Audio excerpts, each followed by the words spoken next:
The desert heat shimmered across the rocky terrain as the convoy rolled through the narrow mountain pass. Staff Sergeant Maria sat in the third vehicle, her eyes scanning though with the practiced vigilance of someone who had spent 3 tours in Afghanistan. At 5 feet 2 inches tall and weighing barely 110 pounds, she was the smallest member of her unit. The other soldiers often joked about her size, but it was always with respect. Maria had proven herself countless times, in situations where size meant nothing and heart meant everything. The convoy consisted of 5 heavily armored vehicles carrying a mix of Army personnel and a Navy SEAL team returning from a classified operation deep in Taliban territory. The SEALs had been silent throughout the journey, their faces showing the exhaustion that came from 72 hours of continuous operations. Maria had worked with Special Operations Forces before and knew better than to ask questions. Her job was simple: provide security support and get everyone home safely.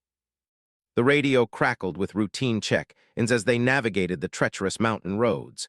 These passes had been used by warriors for thousands of years, from Alexander the Great's armies to Soviet forces in the 1980s. Now it was America's turn to learn the hard lessons these mountains taught.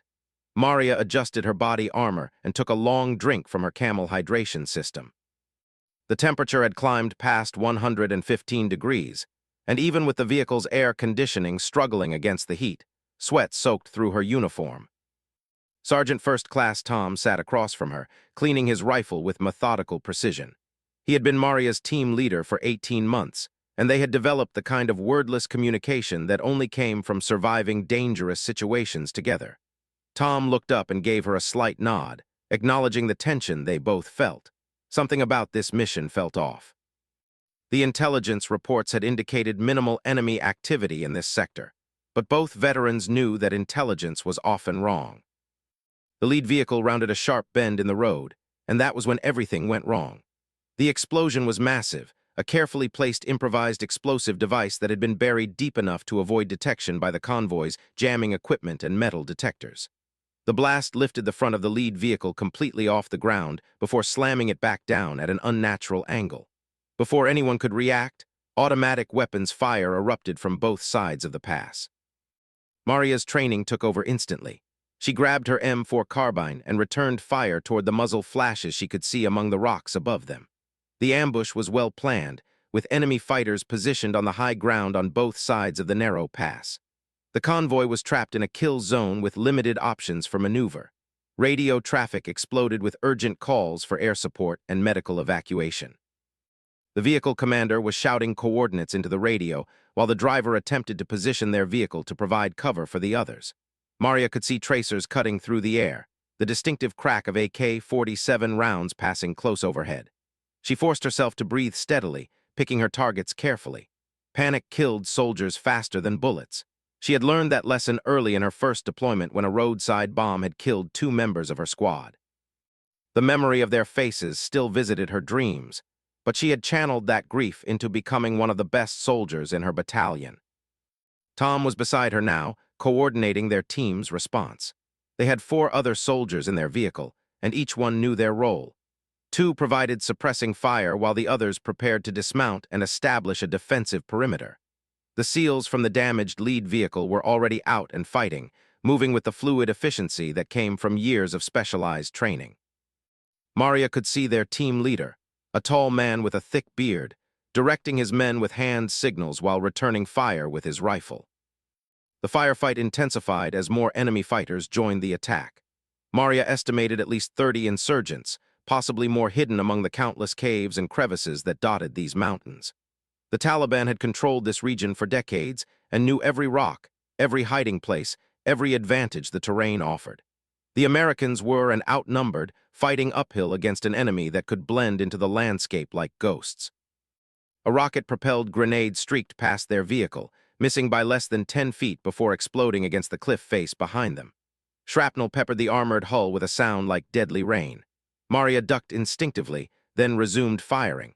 She could see movement in a cluster of boulders about 200 yards upslope and adjusted her aim, squeezing off 3 round bursts. Whether she hit anyone was impossible to tell, but the movement stopped. The radio operator in the lead vehicle was calling desperately for close air support. Apache helicopters were 20 minutes out, which might as well have been 20 hours in a firefight this intense. The wounded from the initial blast needed immediate medical attention, but the incoming fire made it nearly impossible to reach them. Maria watched as one of the SEAL medics tried to move toward the damaged vehicle, only to be driven back by a withering barrage of machine gun fire. Tom grabbed Maria's shoulder and pointed toward a narrow ravine that ran parallel to the road. If they could get a team up that ravine, they might be able to flank the enemy position and take pressure off the convoy. It was dangerous, possibly suicidal, but staying pinned down in the kill zone was certain death. Maria nodded her understanding. Tom selected two other soldiers, Corporal James Walker and Private First Class David, no relation to Maria despite the shared surname. The four of them would make the attempt. They moved out while the rest of the unit provided covering fire, sprinting across the exposed ground between their vehicle and the ravine entrance. Bullets kicked up dust around their feet as they ran. Maria felt the familiar surge of adrenaline that made time seem to slow down. She could see individual pebbles flying up from bullet impacts, could hear the breathing of the soldiers running beside her, could feel every impact of her boots against the rocky ground. Then they were in the ravine, pressed against the stone walls, hearts pounding. The ravine was barely wide enough for them to move single file. Tom took point, with Maria behind him, followed by Walker and bringing up the rear. They moved quickly but carefully, weapons ready, knowing that insurgents might have the same idea about using this terrain feature. The sounds of the firefight echoed strangely in the confined space, making it difficult to judge distances and directions. They climbed for 10 minutes, boots slipping on loose stones, hands finding purchase on whatever holds they could. Maria's legs burned with the effort. She was carrying 60 pounds of gear in addition to her own body weight, and the altitude combined with the heat made every breath feel like she was breathing through a straw.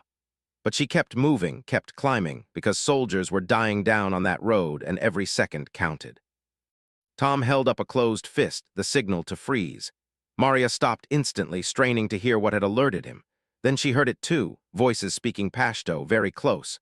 The enemy had fighters positioned in the ravine as well. Tom Hand signaled the situation to Maria, who passed it back to the others. They were trapped between the enemy above and below, in a space so narrow they could barely turn around. The decision was made wordlessly. They couldn't go back, so they had to go through. Tom eased around the next bend in the ravine, his rifle up and ready. Maria counted her heartbeats, waiting for the inevitable sound of gunfire. When it came, she was moving before conscious thought, rounding the corner to support Tom. Two Taliban fighters had been positioned in a wider section of the ravine, and they were just as surprised as the Americans. The fight was brutal and close, the kind of combat that training could prepare you for but never truly replicate. Tom's first shots dropped one insurgent, but the other was already swinging his AK-47 toward Maria. She fired on instinct, 3-round center mass, watching the man fall backward. Behind him, she could see two more fighters scrambling for position. Walker and were firing now too, the sound deafening in the confined space. The smell of gunpowder was overwhelming. Another insurgent fell, then another. Then there was silence broken only by the distant sounds of the main battle. They checked the bodies quickly, taking ammunition and intelligence materials. One of the dead fighters had a radio, and Maria grabbed it. Even if she couldn't speak the language, monitoring enemy communications might give them some advantage. They continued climbing, moving faster now, knowing their brief firefight would have alerted other enemy fighters to their presence. The ravine opened onto a small plateau overlooking the road below. From this vantage point, Maria could see the entire battlefield laid out like a deadly diorama. The convoy looked small and vulnerable, surrounded by muzzle flashes from dozens of enemy positions. The lead vehicle was clearly out of action, smoke pouring from its engine compartment. She could see bodies lying near it, impossible to tell if they were dead or wounded or simply taking cover. Tom was already setting up their squad automatic weapon, preparing to provide fire support. Maria moved to a position about 20 yards away, giving them overlapping fields of fire. Walker and spread out as well, creating a small but effective fire base. When Tom gave the signal, they all opened fire simultaneously on the enemy positions below. The effect was immediate and dramatic.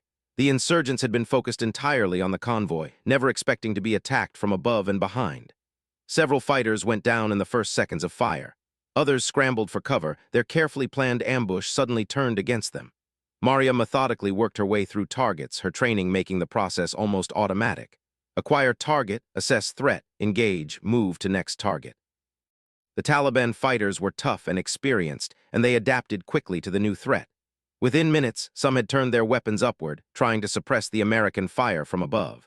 Bullets ricocheted off rocks near Maria's position, and she was forced to duck behind cover. When she popped up to return fire, she saw that the convoy below was using the opportunity to reorganize. Soldiers were moving to better positions, establishing proper defensive lines.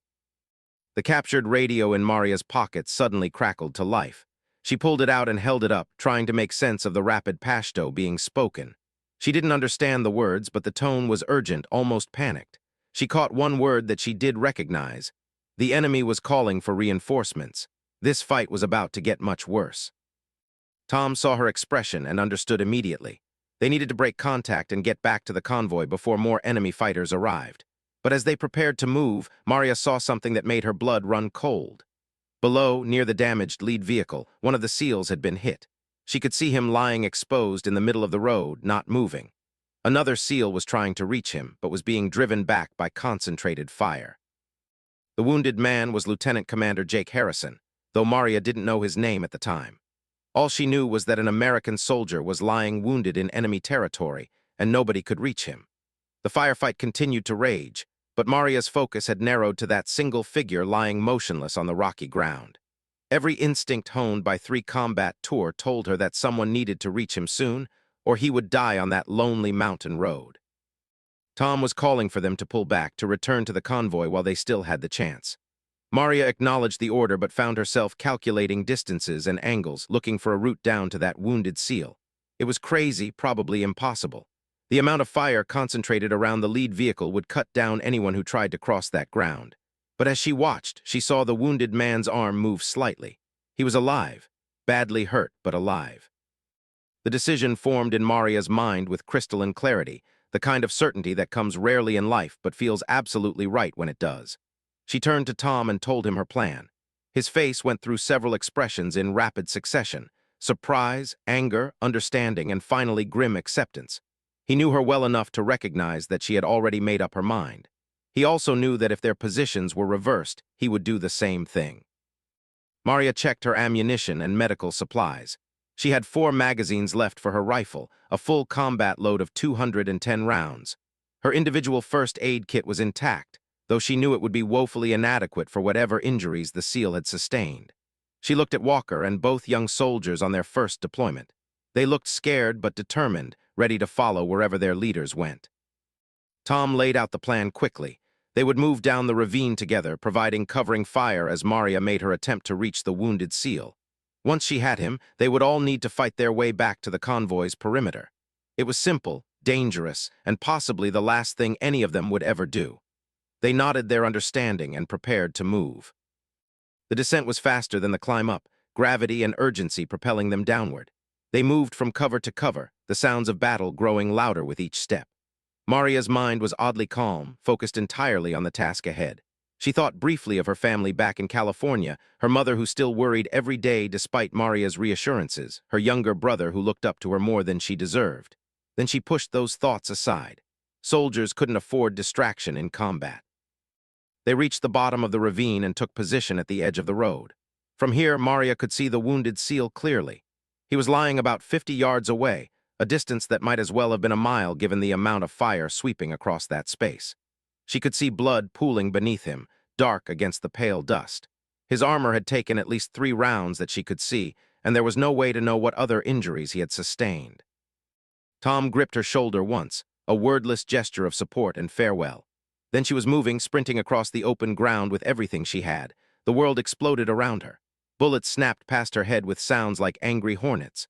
Dust erupted in tiny fountains as rounds impacted around her feet. She heard someone screaming into the radio, calling for everyone to provide covering fire. The entire convoy seemed to open up at once, suppressing the enemy positions as best they could. Maria covered the first 20 yards in seconds that felt like hours. Her lungs burned, her legs screamed in protest, but she kept running. Halfway there, something hit her hard in the back, spinning her partially around. Her body armor had stopped the round, but the impact felt like being kicked by a horse. She stumbled but didn't fall, regaining her balance and continuing forward. Then she was there, sliding into cover beside the wounded SEAL like a baseball player stealing home. She immediately began assessing his injuries while bullets continued to crack overhead. He was unconscious, his face pale beneath the dirt and blood. She could see at least 3 entrance wounds in his legs and lower torso where bullets had found gaps in his armor.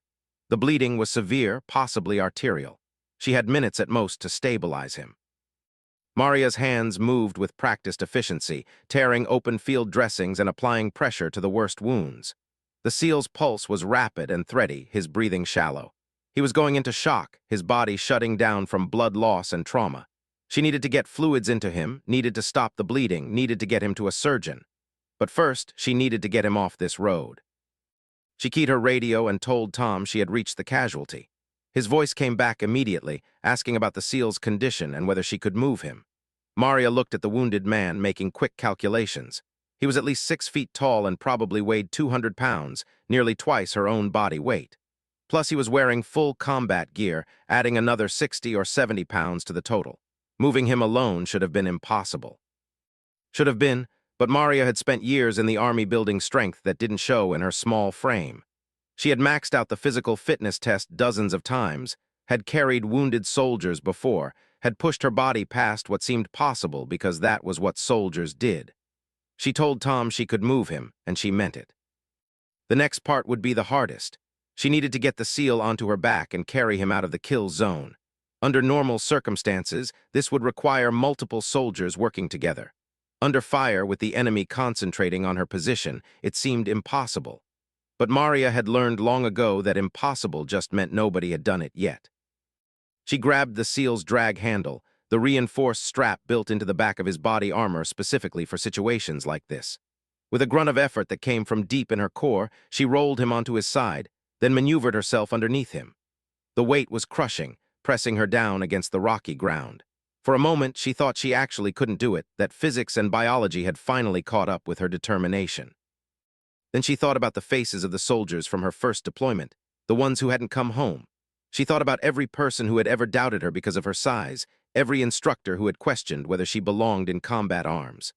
Most of all, she thought about the man whose weight was crushing her into the ground, a fellow American who had volunteered to go into harm's way just like she had. That man was going home, even if she had to crawl the entire way carrying him on her back. Maria pushed up with her legs, using technique over strength, distributing the weight as efficiently as possible. Inch by agonizing inch, she rose to her knees, then to a crouch, and finally to her feet. The SEAL was draped across her shoulders in a fireman's carry, and the combined weight of his body and gear made her legs shake with the effort of simply standing. But she was up, and that meant she could move. She took her first step, then another. Each movement was a small victory against Maria forced herself to focus on one step at a time, blocking out everything except the need to keep moving forward. The weight on her shoulders threatened to drive her to the ground with each step, but she locked her knees and kept pushing. Sweat poured down her face, mixing with dust and making it hard to see clearly. Her breathing came in ragged gasps, each breath burning her lungs in the thin mountain air. The altitude here was over 8,000 feet, and combined with the heat and exertion, it felt like trying to breathe through a wet blanket. 20 yards to safety, then 15. Maria could see other soldiers reaching out toward her, ready to help once she made it to their position. But those final yards seemed to stretch endlessly, the distance growing rather than shrinking as exhaustion clouded her perception. Her legs felt like they were made of lead, each step requiring more effort than the last. The SEAL on her shoulders groaned, a sound that was both encouraging because it meant he was still alive and heartbreaking because she knew how much pain he must be in. A burst of machine gun fire stitched across the ground to her left, close enough that she felt the heat of the rounds passing by.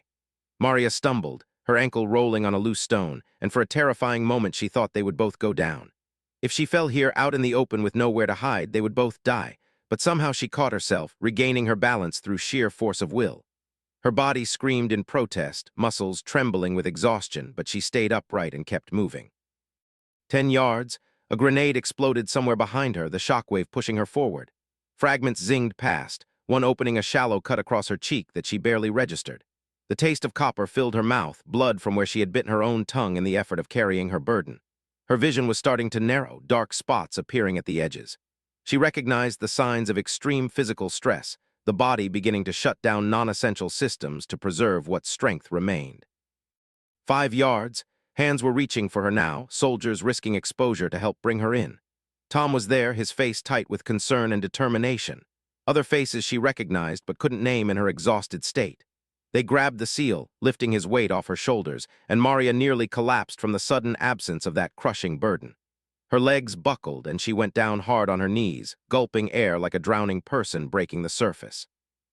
The medics swarmed over the wounded seal immediately, working with controlled urgency to stabilize his condition. Maria watched through a haze of exhaustion as they cut away his uniform, exposing the full extent of his injuries. It was worse than she had thought. In addition to the wounds she had seen, there were 2 more entry points she had missed, one dangerously close to his femoral artery. Blood pooled beneath him despite the bandages she had applied, and his skin had taken on a grayish pallor that meant severe shock. Someone was talking to her, asking if she was hurt. Maria shook her head, trying to clear the fog from her mind. Her back ached where the bullet had hit her armor, and she would have spectacular bruises tomorrow if she lived that long. But she was mobile and functional, which was all that mattered in a firefight. She forced herself to her feet, ignoring the protests from her exhausted muscles, and retrieved her rifle from where she had dropped it. The battle was still raging, though the intensity had decreased slightly. The American air support had finally arrived, 2 Apache attack helicopters that swept over the pass like angry hornets.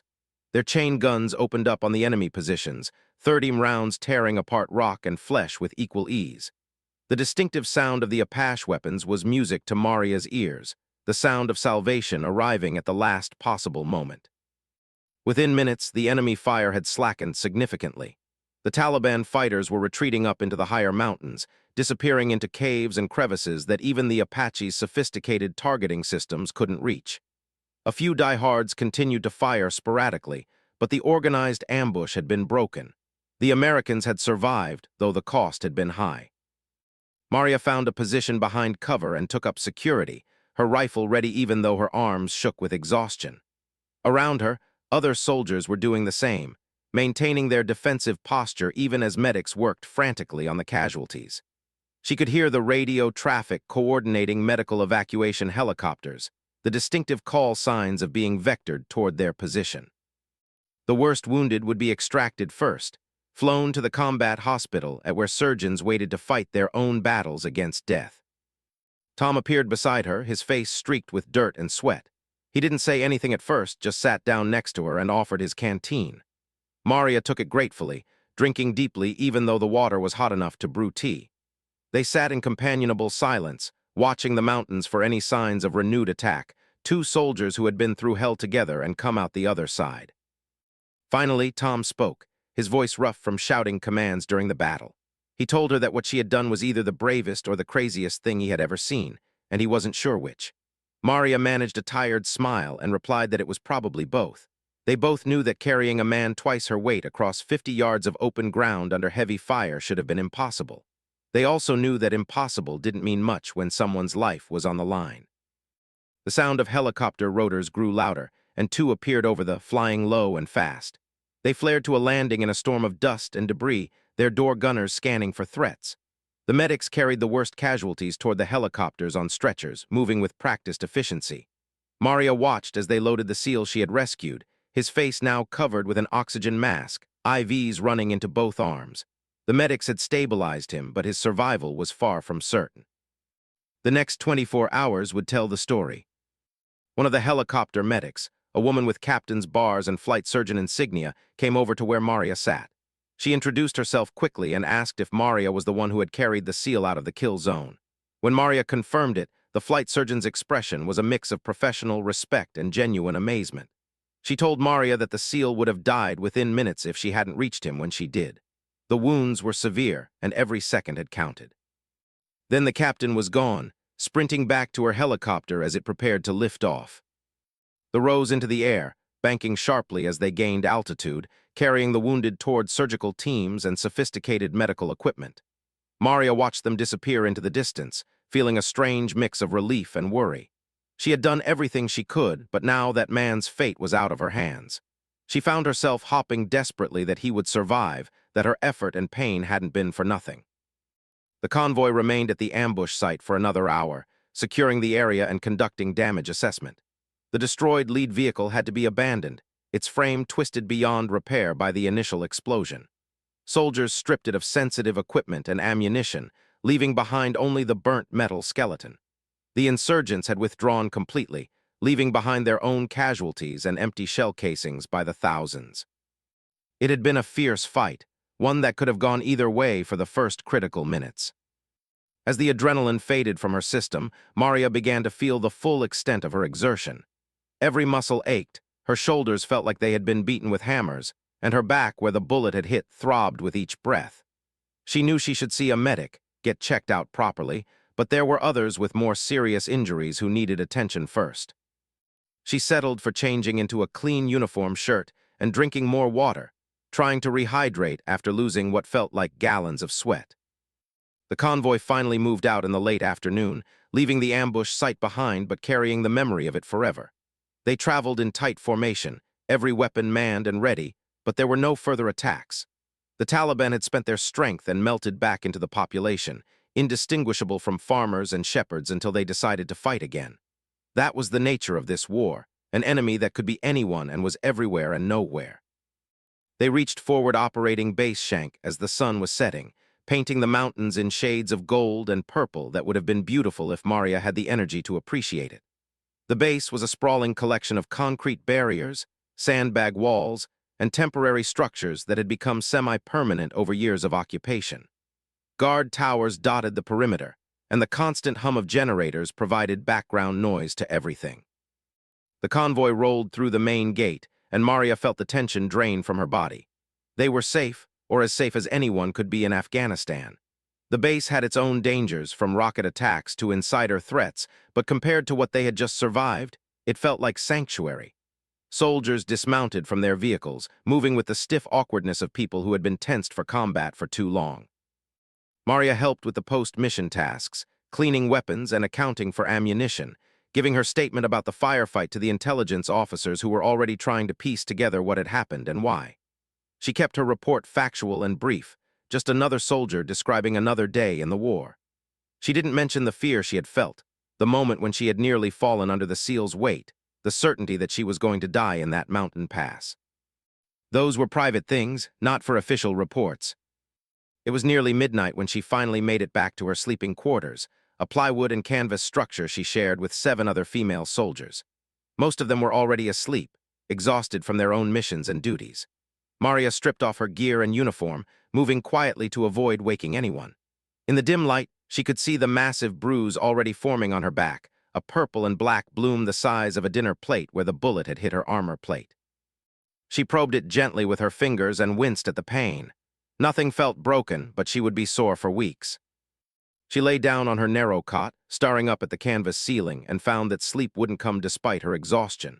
Her mind kept replaying the day's events, analyzing every decision, questioning whether she could have done something differently or better. It was a common reaction after combat, she knew. The mind's way of processing trauma and stress, but understanding why it happened didn't make it any easier to deal with. Maria thought about the SEAL she had rescued, wondered if he was still alive, if the surgeons had been able to repair the damage. She didn't know his name, didn't know anything about him except that he was a warrior who had been wounded doing his job.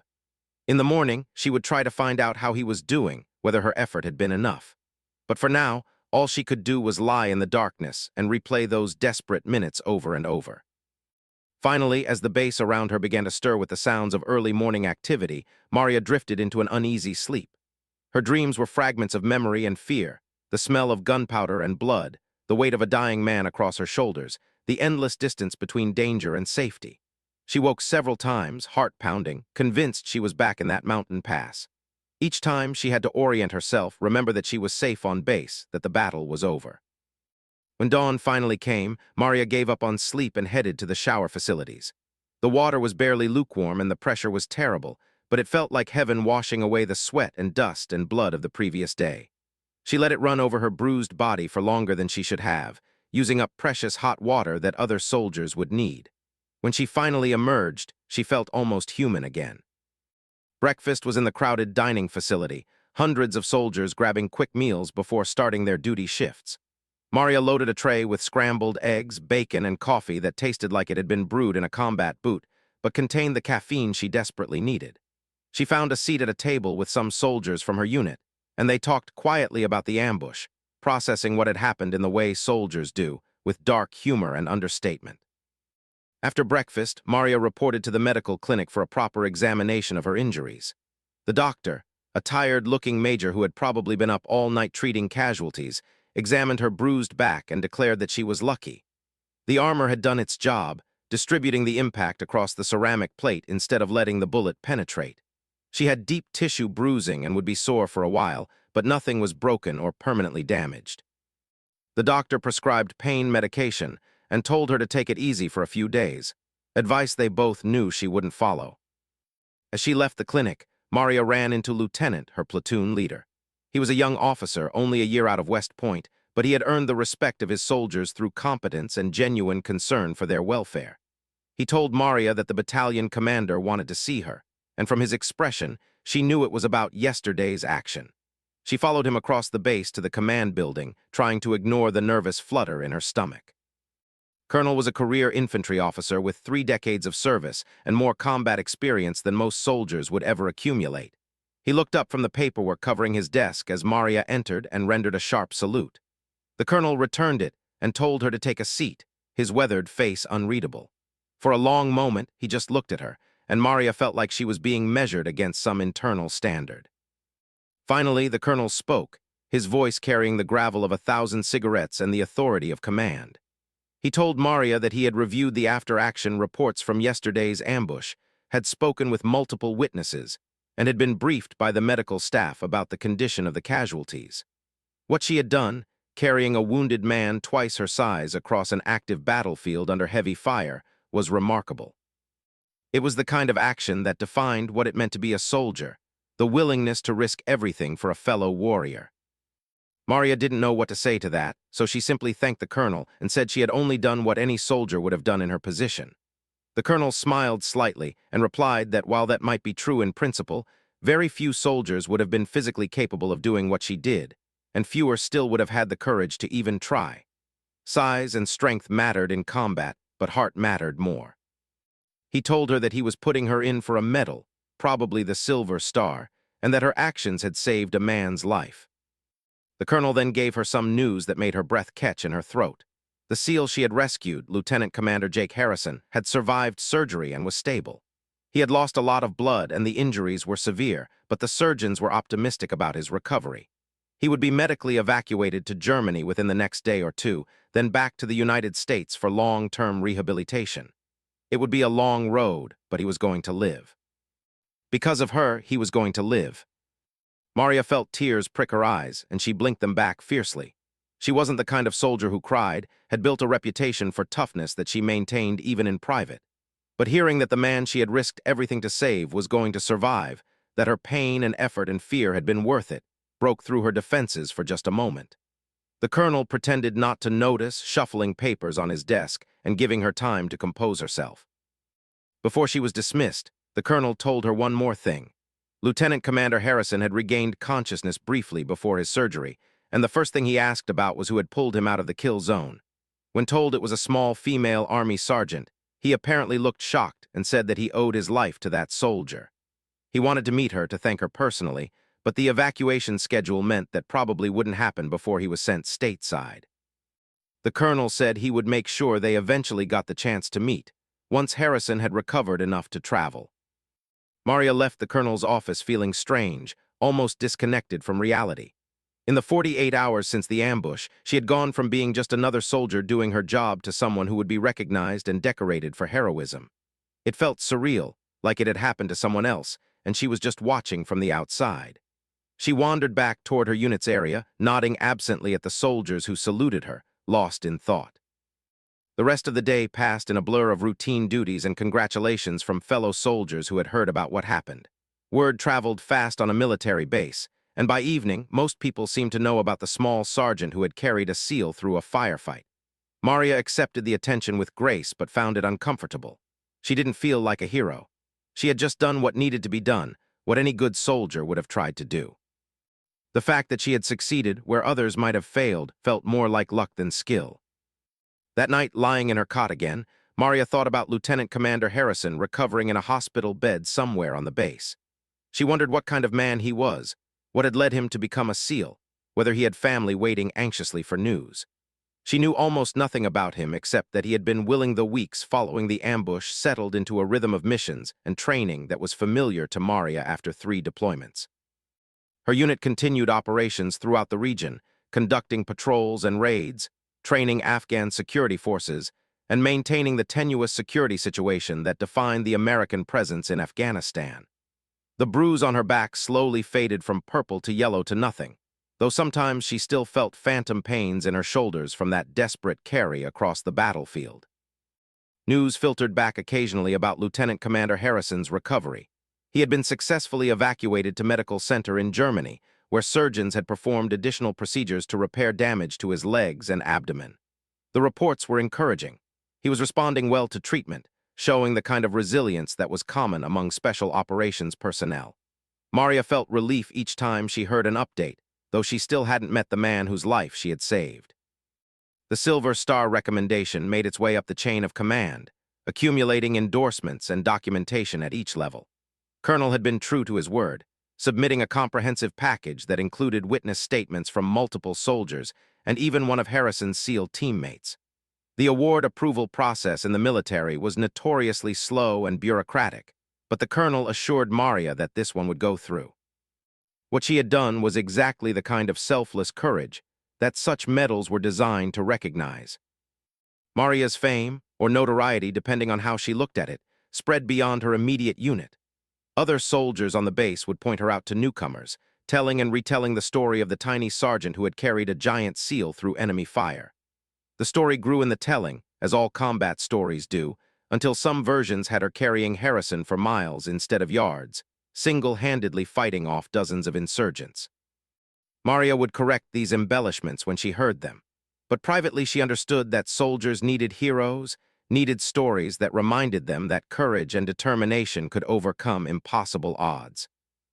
Her platoon conducted several more missions in the mountains where the ambush had occurred.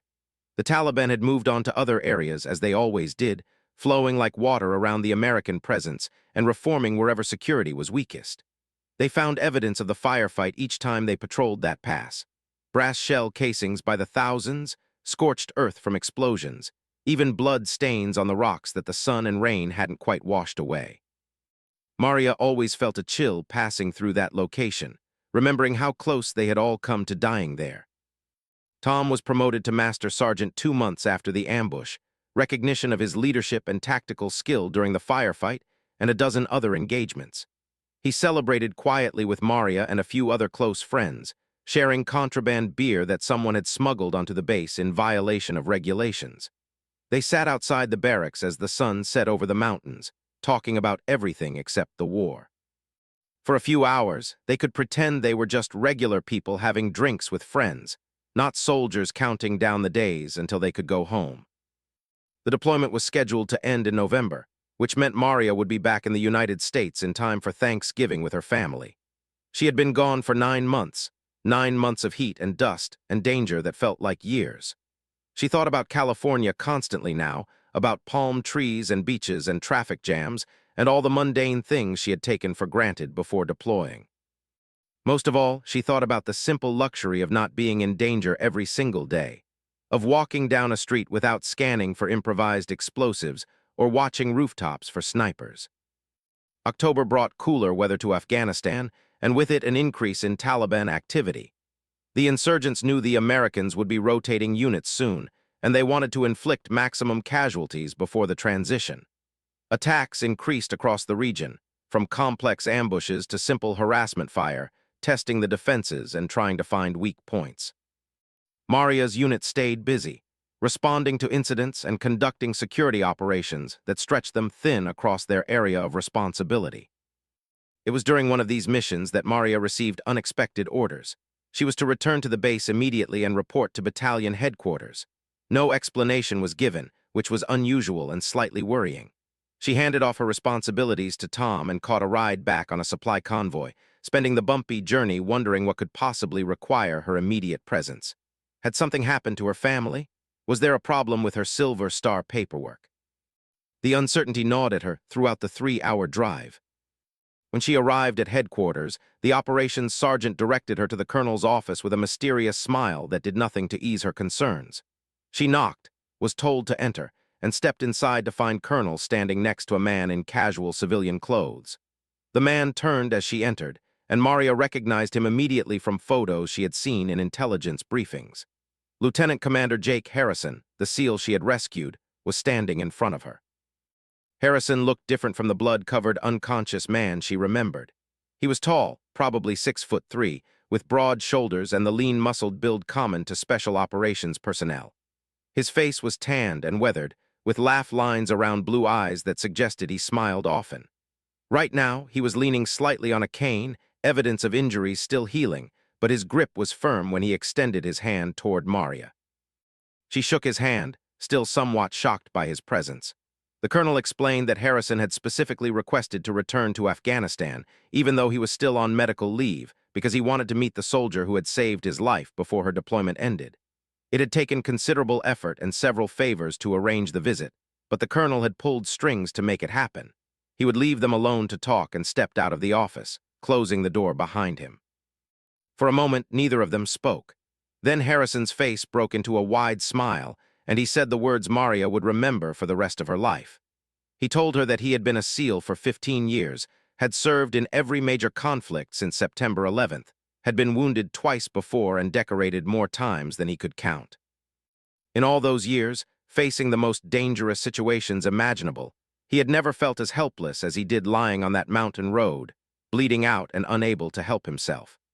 Then suddenly there was this tiny soldier appearing out of nowhere, performing what seemed physically impossible, carrying him to safety when all logic said it couldn't be done. Harrison's voice got thick with emotion as he continued. He said that he had been prepared to die that day, had made his peace with it during those minutes lying exposed in the kill zone. He thought about his wife, about the children he hadn't had yet, about all the things he would never do. Then Maria had appeared like an angel of mercy, refusing to accept the impossible, literally carrying him back from the edge of death. He told her that words weren't adequate to express his gratitude, that he could never fully repay the debt he owed her. But he wanted her to know that because of her courage and strength, he was going to have the chance to grow old, to have those children, to live a full life. She had given him that gift. Maria felt tears streaming down her face, all her carefully maintained composure crumbling in the face of Harrison's raw gratitude. She told him that she had only done what any soldier would do, that he would have done the same for her. Harrison shook his head and replied that while many soldiers would have tried, very few could have succeeded. What she had done required not just courage, but extraordinary physical strength and mental toughness. She was a warrior in the truest sense of the word, and he was honored to know her. They talked for over an hour, sharing stories about their military experiences, finding common ground despite their different backgrounds and service branches. Harrison told her about his wife, Sarah, who was a Navy nurse and understood the demands of military life. He showed Maria photos on his phone of his home in Virginia Beach, talked about his plans to eventually become a SEAL instructor and train the next generation. Maria shared her own dreams about finishing her degree after she left the Army, maybe becoming a teacher or counselor for veterans struggling with the transition to civilian life. Harrison asked about the moment she had decided to cross that kill zone to reach him, what had gone through her mind. Maria thought about it carefully before answering. She told him that she had seen him lying there, wounded and alone, and in that moment he wasn't a SEAL or a stranger. He was a fellow American soldier who needed help, and she was the person in the best position to provide that help. The decision had formed with perfect clarity, cutting through all the fear and doubt. Sometimes in combat, you know exactly what you need to do, even when it seems impossible. You just have to trust yourself and push forward. Before Harrison left to catch his flight back to the United States, he gave Maria a small wooden box. Inside was a SEAL trident pin, the sacred emblem that marked membership in one of the most elite military units in the world. Harrison explained that while Maria wasn't a SEAL and couldn't officially wear the trident, his entire team wanted her to have one of their personal pins as a token of their respect and gratitude. She had embodied the SEAL ethos of never leaving a teammate behind, even though she wasn't part of their unit. They considered her an honorary member of the Brotherhood. Maria held the pin carefully, understanding the significance of the gift. SEAL tridents were earned through some of the most brutal training in the military, and the men who wore them protected their status fiercely. For them to give her one of their own pins was an honor beyond any formal medal. She told Harrison she would treasure it always, not for what it represented about her actions, but as a reminder of the bonds that connected all warriors regardless of unit or service branch. They were all part of the same family, all willing to sacrifice for each other. Harrison left that afternoon, limping toward the helicopter that would take him on the first leg of his journey home. Maria watched from outside headquarters as the bird lifted off, banking away over the mountains. She felt a profound sense of closure, knowing that the man she had saved was going to be all right, that her effort and pain had bought him years of life he otherwise wouldn't have had. It was the kind of tangible result that soldiers rarely got to see. Usually you fought and moved on, never knowing the ultimate outcome of your actions. This was different. This was real and meaningful and worth every moment of fear and exhaustion. The remaining weeks of the deployment passed quickly.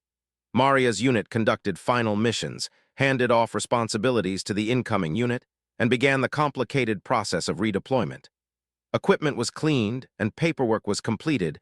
Goodbyes were said to the Afghan soldiers they had trained and worked alongside. There was a bittersweet quality to it all, relief at leaving mixed with the knowledge that the work they had done would continue long after they were gone, possibly forever in this complicated country. The Silver Star Award came through just before Maria's unit departed Afghanistan. The ceremony was held on the flight line, with most of the battalion assembled to witness it. Colonel read the citation, his voice carrying clearly in the cool morning air. It described Maria's actions in formal military language, emphasizing her courage under fire, her selfless service, and her refusal to accept the possibility of failure. When he pinned the medal on her uniform, Maria stood at rigid attention, but inside she was thinking about all the soldiers who had supported her that day. Tom and Walker, and who had covered her movement, the countless troops who had provided suppressing fire, the medics who had saved Harrison's life after she brought him to safety. The medal was hers to wear, but the achievement belonged to all of them. The flight home was long and uncomfortable. Soldiers packed into cargo planes for the journey from Afghanistan to Qatar to Germany to finally the United States. Maria slept fitfully, her dreams still populated by images of combat and the weight of responsibility. When they finally touched down at Fort Campbell, Kentucky, the entire plane erupted in cheers.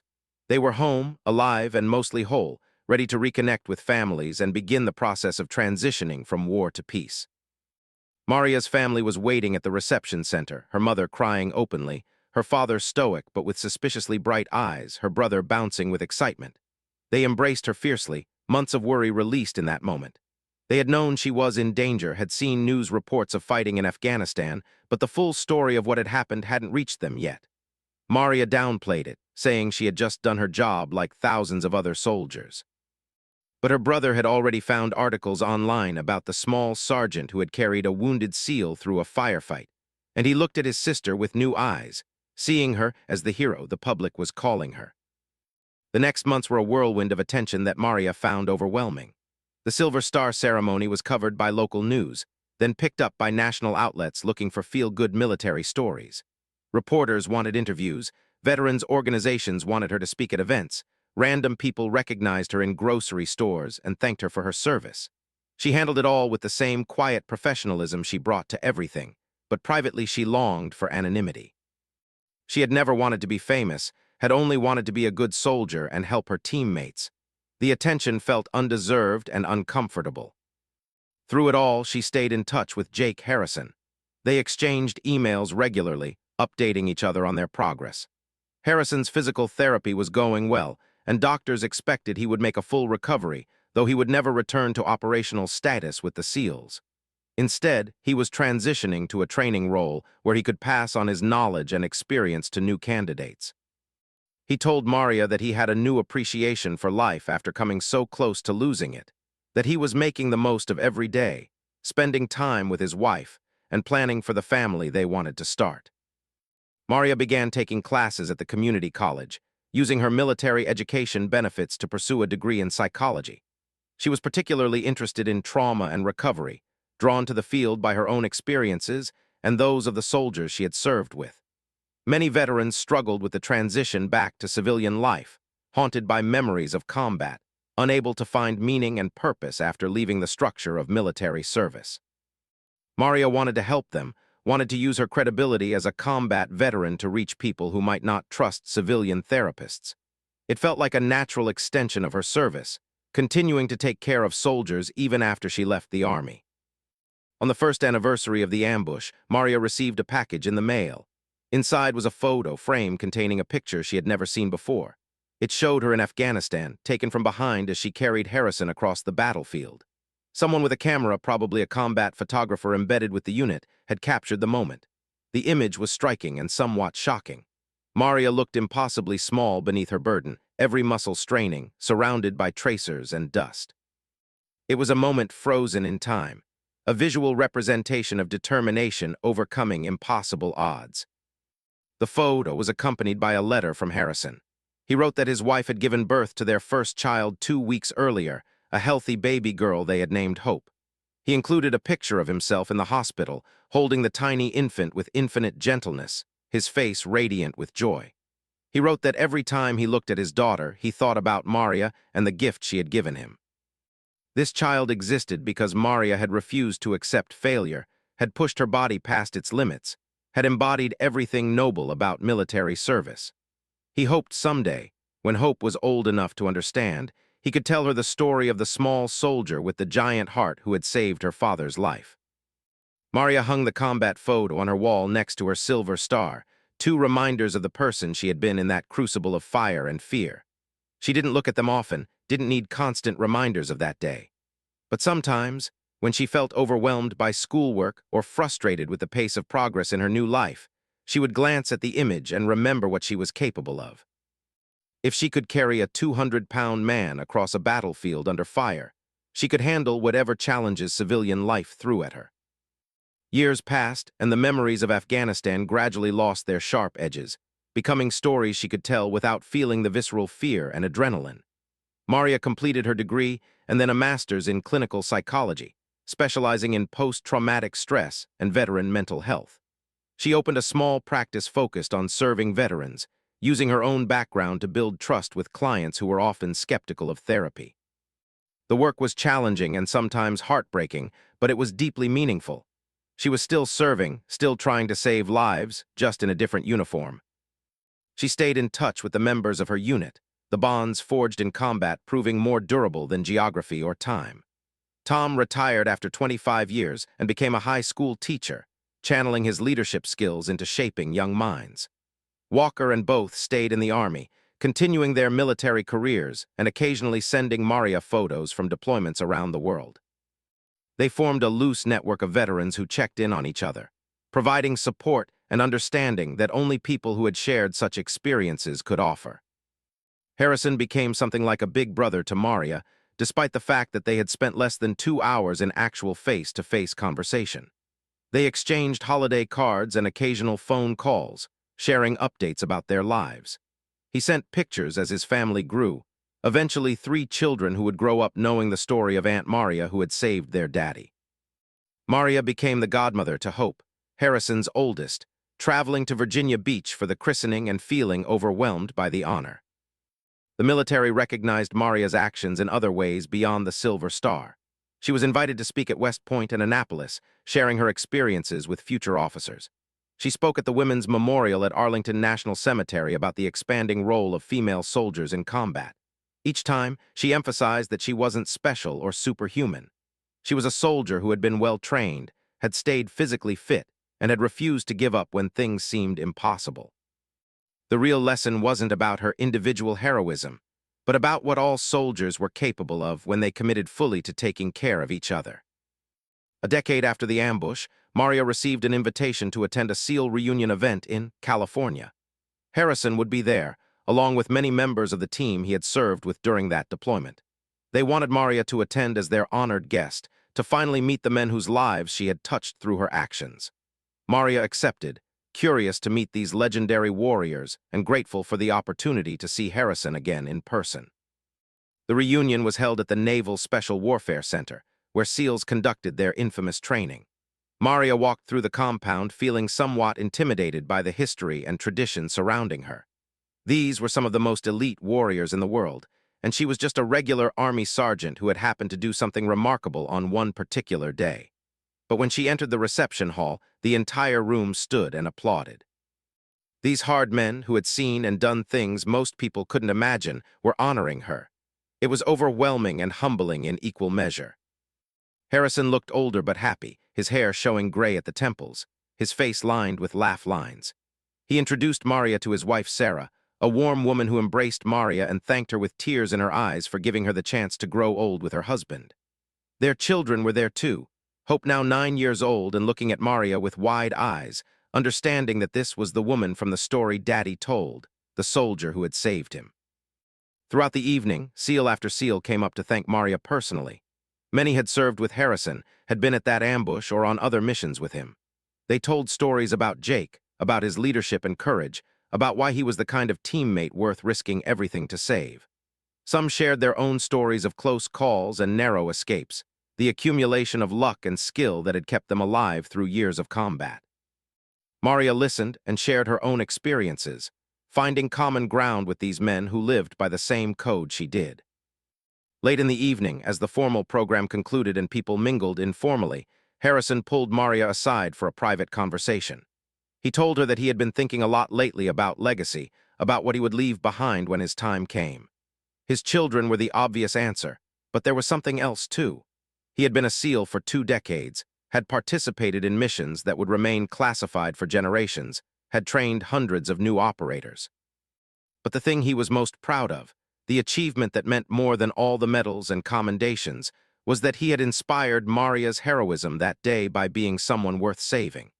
He had lived his life as a warrior in a way that made other warriors willing to risk everything for him. That was the greatest honor he could imagine.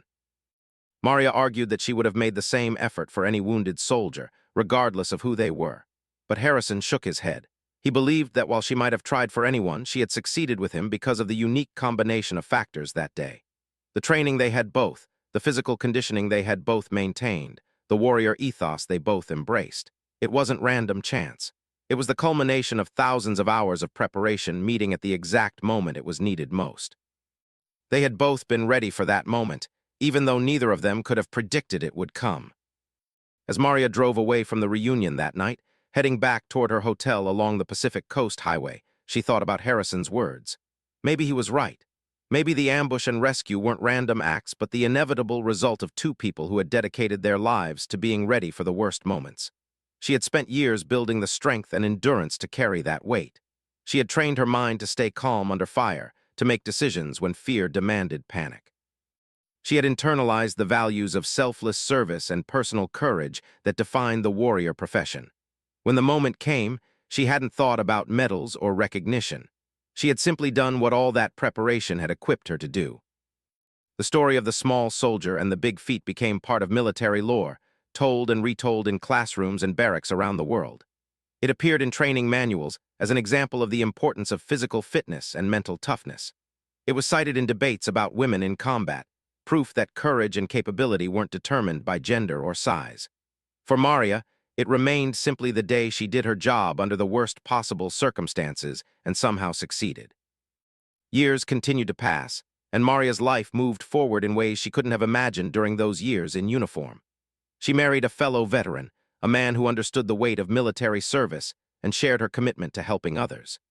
They had 2 children of their own, and Maria found herself telling them age-appropriate versions of her experiences, wanting them to understand the values of service and sacrifice without glorifying war. She taught them that courage wasn't the absence of fear, but the willingness to act despite it, that strength came in many forms, that taking care of each other was humanity's highest calling. Her practice continued to grow, and Maria became recognized as one of the leading therapists specializing in veteran mental health. She published papers on trauma treatment, spoke at conferences, trained other therapists in techniques for working with military populations. But her most important work happened in the quiet of her office, one veteran at a time, helping them process their experiences and find peace with their past. She knew firsthand how the weight of combat could crush a person if they tried to carry it alone. Her mission now was ensuring no veteran had to carry that weight without support. Harrison retired from the Navy after 28 years, his body finally unable to meet the physical demands of special operations even in a training role. He moved into consulting work, advising military and law enforcement organizations on tactics and training. He and Maria saw each other occasionally at veterans' events and stayed connected through regular communication. The bond forged in those desperate minutes on an Afghan mountainside remained strong decades later, a connection that transcended the normal boundaries of friendship. On the 20th anniversary of the ambush, a documentary filmmaker approached Maria about telling her story. At first she declined, uncomfortable with the attention and worried about exploitation. But the filmmaker was a veteran himself, and he convinced her that the story had value beyond her personal experience. It was about the bonds between warriors, about the best aspects of military service, about human beings rising to meet impossible challenges. Done right, it could inspire and educate without glorifying war or sensationalizing violence. Reluctantly, Maria agreed. The documentary process took over a year, with Maria returning to Afghanistan for the first time since her deployment. Standing again in that mountain pass, she felt the ghosts of memory rising around her. The road looked different now, paved and relatively secure, but the rocks were unchanged. She stood at the spot where Harrison had fallen, where she had begun that impossible carry, and tried to articulate for the cameras what she had felt that day. The words came haltingly, inadequate to capture the intensity of those moments, but she did her best. Harrison participated in the documentary as well, sharing his perspective on the ambush and rescue. The filmmakers found other members of the unit, including Tom, who provided context and corroboration. They included combat footage and photographs, including that striking image of Maria carrying her burden across the battlefield. The result was a powerful 90-minute film that premiered at several film festivals before being picked up by a streaming service. It reached millions of viewers, introducing Maria's story to a new generation. The attention that followed the documentary's release was even more intense than after the original incident. Maria found herself recognized in public more often, invited to even more speaking engagements, asked to write a book about her experiences. She handled it all with her characteristic quiet professionalism, using the platform to advocate for veterans and highlight the importance of supporting those who served. But she remained uncomfortable with the hero label, insisting always that she was simply a soldier who had done her job. Now, looking back over the decades since that day in the Afghan mountains, Maria could see how it had shaped the entire trajectory of her life. The ambush and rescue had been a crucible that revealed who she was at her core and set her on a path of continued service even after leaving uniform. She had saved one man's life in a moment of desperate action, but through her work as a therapist and advocate, she had helped hundreds more veterans save themselves from the invisible wounds of war. The ripple effects of that single act of courage continued to spread outward, touching lives she would never know about. Harrison's children grew up, and Hope, his oldest, eventually decided to join the Navy herself. She wanted to serve, inspired by her father's example and the story of the aunt who had saved him. Maria attended her boot camp graduation, watching this young woman who existed because of decisions made on a battlefield 2 decades earlier. The circle had somehow completed itself, one generation's service inspiring the next, the values of courage and sacrifice being passed down as they always had been in military families. Maria sometimes wondered what would have happened if she had made different choices that day. If she had decided the risk was too great, if her body had failed under the weight, if any of 1,000 variables had been slightly different. Harrison would certainly have died, his wife would be a widow, his children would never have been born. The mathematics of consequence stretched out endlessly, each decision branching into infinite possibilities. But she hadn't made different choices. She had done what her training and character demanded, and the universe had somehow bent to accommodate the impossible. On quiet evenings, sitting on her porch and watching the sunset, Maria would sometimes take out the sealed trident Harrison had given her all those years ago. It was tarnished now despite her care, the metal showing its age. But it remained precious to her, a tangible reminder of brotherhood and sacrifice, of the moment when she had been tested and not found wanting. She would hold it and remember not just the ambush, but all of it. The friendships forged in combat, the soldiers she had served with, the lives touched and occasionally saved. It had been a good life, a meaningful life built on that foundation of service and sacrifice. The small soldier who had accomplished the big feat had become so much more over the years. Mother, therapist, advocate, teacher, friend. But at her core, she remained what she had always been, A warrior who refused to leave anyone behind, who pushed past impossible, who embodied the best values of military service. The uniform had been set aside decades ago, but the spirit that had driven her to carry a wounded comrade through enemy fire remained as strong as ever, channeled now into different battles fought with different weapons. She had saved Jake Harrison's life on that dusty mountain road, but in many ways, that act had saved her own life too, giving her purpose and direction and a legacy worth leaving. The weight she had carried that day had been heavy, but it was nothing compared to the weight of meaning and purpose she had found in its aftermath. To go into the most dangerous situations because his country asked him to. That made him her brother in arms, regardless of service branch or rank or any other distinction. In the end, they were all just soldiers trying to survive and complete the mission 6 in pain.